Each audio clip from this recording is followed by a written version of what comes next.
page turners. Let's continue with our discussion on Anna Sortino's Give Me a Sign. So, in the last video, I read chapters 2 through to 7, and I wasn't quite sure still what to make of the book. But I read 3 more chapters, so I've read chapters 8 to 10. Yeah, so I'm up to chapter 11 in the book. As usual, I have my notes, so that way I know exactly what I'm going to be talking about. Let's get into it. So, the very first bit in chapter 8, where are we? There we go. So, the very first bit in chapter 8, it says, "Training week is going by fast and I'm physically and mentally exhausted. There was a lot more sitting around learning safety protocols than I'd expected." So, if you guys have ever been in a camp, like summer camp, whatever, yeah, a lot of it is to do with safety protocols. So, what exactly does Lila expect? So, yeah, they're always exhausting. And like, I find with safety stuff, it's common sense, and like, you do need to go in depth with it, but then you look at it and you're like, yeah, it's just common sense. So it's pretty easy to pick up. Um, and then she's trying to make it obvious to Isaac that she's into him, but at the same time, like, not being obvious. So that's kind of like your typical, like, not even just teenagers, like anyone really. I mean, you know, when you like someone, you sort of want them to know, but you don't want them to know, if that makes sense. Um, but then you get a little bit further into the chapter, and she's talking to the guy that hired her, Gary, and the first thing that she says to him is, "I'm not in any sort of trouble, am I?" And I'm like, oh my gosh, that is such a mood. Because honestly, like, you get those fears when, like, a boss is talking to you and you're like, what have I done? Have I done something wrong? Am I in trouble? But he's like, no, no, no, we're not in trouble. We're just going to have a chat. Um, and then he was asking her, like, if she's, available for Fridays. She's like, yeah, I am. And he goes, oh, you're going to be partnered with Isaac. Are you okay with that? Can you tell him? And she's like, oh, yeah, heck yeah. So it's like, I think he's shipping them secretly. So I think that's really funny. And I've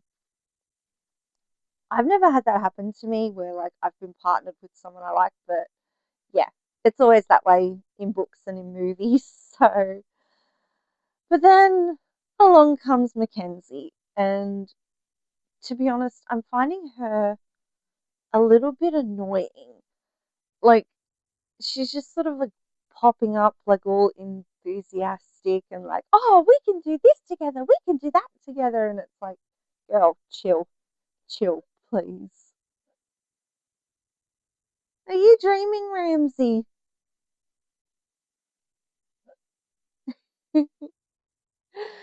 My husband's beagle's having a dream. He's making noises in his sleep. It's so cute. There goes my notes. I'm always dropping things. I'm so clumsy, guys, honestly. Um, so yeah, there's that. Um, and then they're talking about, like, what, like, the camp food's gonna be like, and they go to the dining hall, like, all of them, not just Lila and Isaac, but there's like Ben, Natasha, Simone, Oliver, just all of the counselors really. And Ben says, can we please find something else to eat? That was horrendous. And it just got me thinking, like, is camp food really that bad? Because, like, when I was in SRC camp, which stands for Student Representative Council, the food actually was pretty decent. I don't remember most of it, but I do remember pretty much every night for the 3 days we had like ice cream sandwiches with like chocolate sauce. It was so good. So, it gets me wondering because like I see that a lot in books and movies where the characters are complaining about the quality of the camp food. And it's like, is it really that bad? Like, come on, there's got to be something good. So yeah, there's that. Um, what else have I got? Oh, so there was a bit that confused me.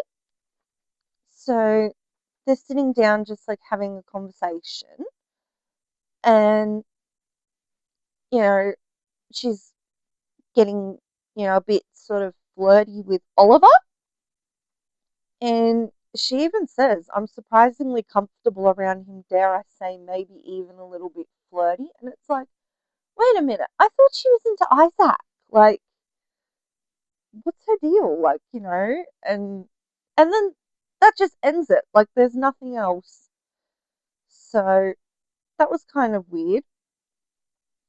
And then we get to chapter 9, and she's setting up with Mackenzie to do a head lice check. Kind of, you know, gross, but, again, safety protocols. You don't want anyone else to get head lice because it's not fun. I know I had head lice when I was a kid, and oh my gosh, it was like the worst week of my life. Yeah, not fun. So if you guys have ever had head lice, you know how it feels.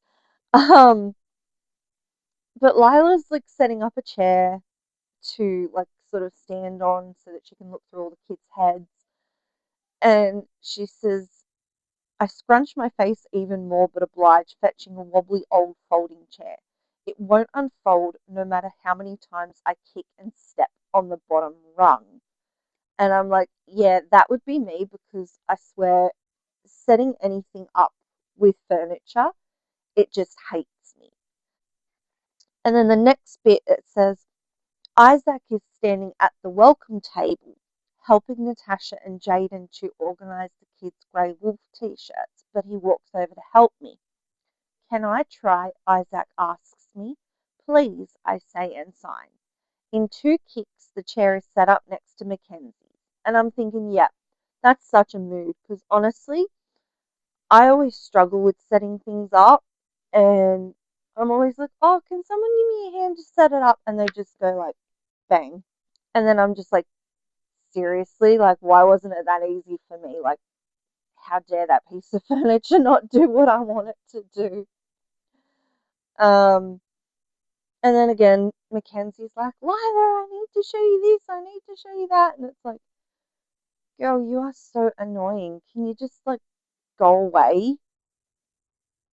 Like, by this point, that character is really driving me nuts. And like with every book, there's always that character that's like, they're not a bad person, but they're just annoying. And it's like, can you just go away? Like, come on. So yeah, there's that. Let me just flip over the page in my notes. Um, and then they're talking about like because they're young kids, so they're playing sort of like kid-friendly games, and they were playing Duck Duck Goose. So obviously, coming from a childcare background, everyone's familiar with Duck Duck Goose, and like I'm sure you guys all played Duck Duck Goose as kids. I know when I was in childcare and we were learning about particular awareness days and weeks, um, if the kids wanted to play Duck Duck Goose, we would sort of change it to fit the awareness days. So like for like Ocean Week, we did Fish Fish Shark. Um, there was another one that we did that was I can't even remember. But there's been like lots of variations of Duck Duck Goose that I've played. And then it says they'll get settled and play something while they wait for others to arrive, such as duck, duck, goose, which for our purposes is more like a game of pat, pat, shove. So, number one, because obviously, you know, deaf kids and like deaf people, like, the ones that are non-verbal, and I'm not trying to offend anyone, that are non-verbal, you can't exactly say or hear the words duck, duck, duck, duck, duck, blah, blah, blah, blah, blah, goose. So, you know, to have that sort of, pat, pat, and then shove, it's like, okay, shove means I'm the goose. I've got to chase the person around the circle. So, and it got me thinking, like, yeah, there were certain duck, duck, goose games that would get a little rough and tumble, particularly if, like, there was a child that got caught and they'd sort of get into a bit of like a pushy shovey sort of situation. And it's like, yeah, that's such a pat pat shove move. So I was reading that bit and I'm like, yeah, that's just giving me flashbacks to my childcare days. Um, so yeah, there was that.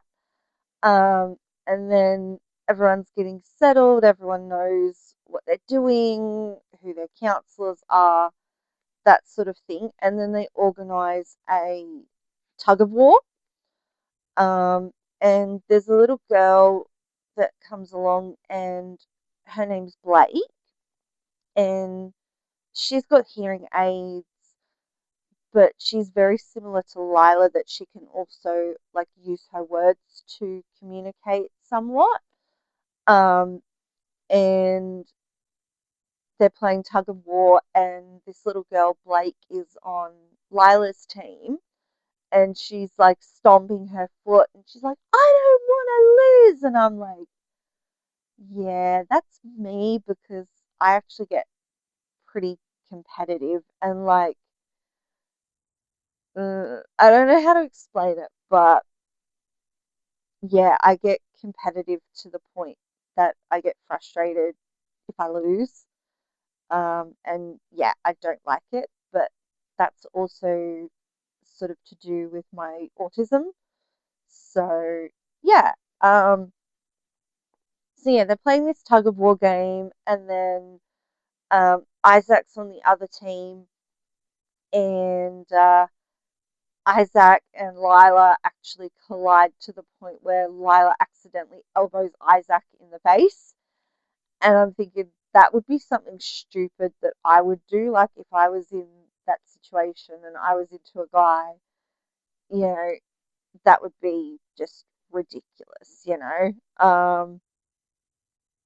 I would definitely be that clumsy person that would collide. And yeah, it would happen because, as you guys see, I'm dropping things. I also trip over things when, you know, I'll trip over my own feet. It's pretty ridiculous. So, um, so yeah, I totally feel Lila's pain with that.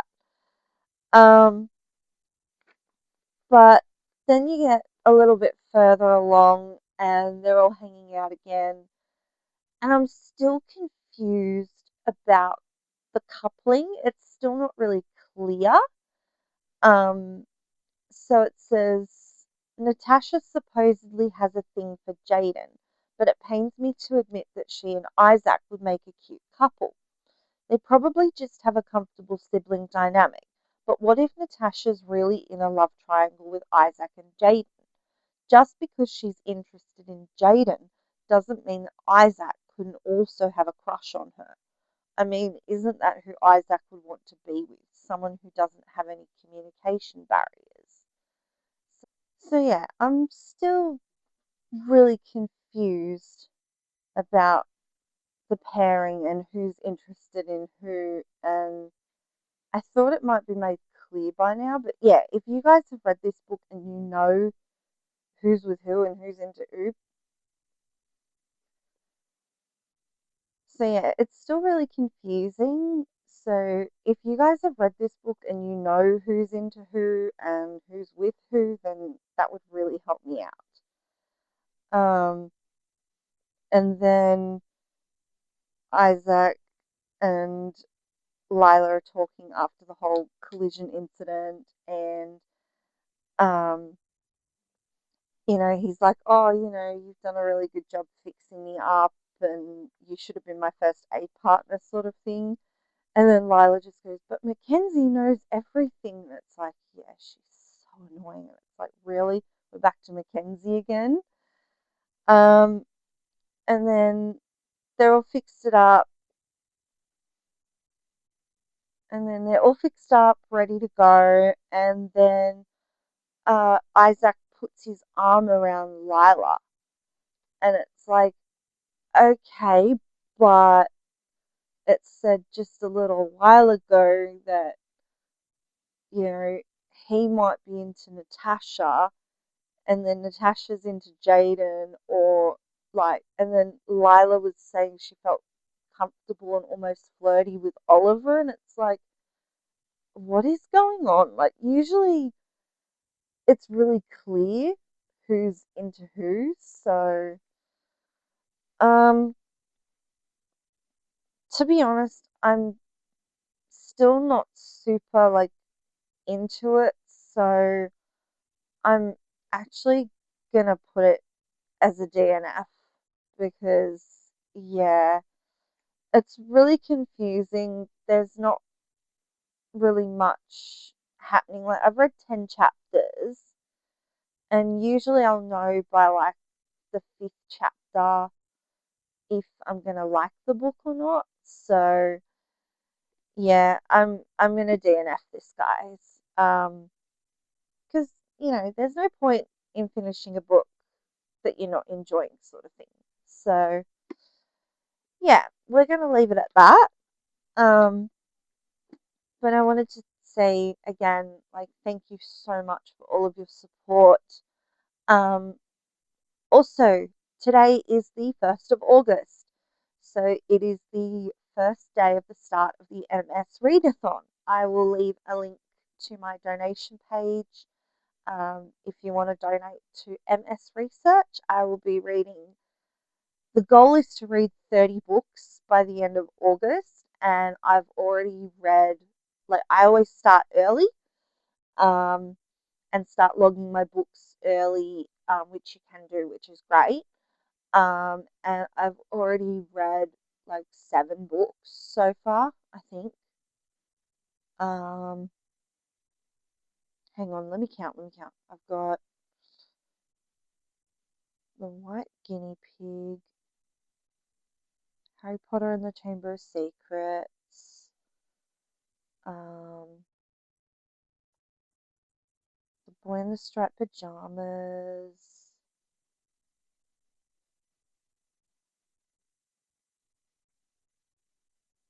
I can't even remember what other books I've read on there.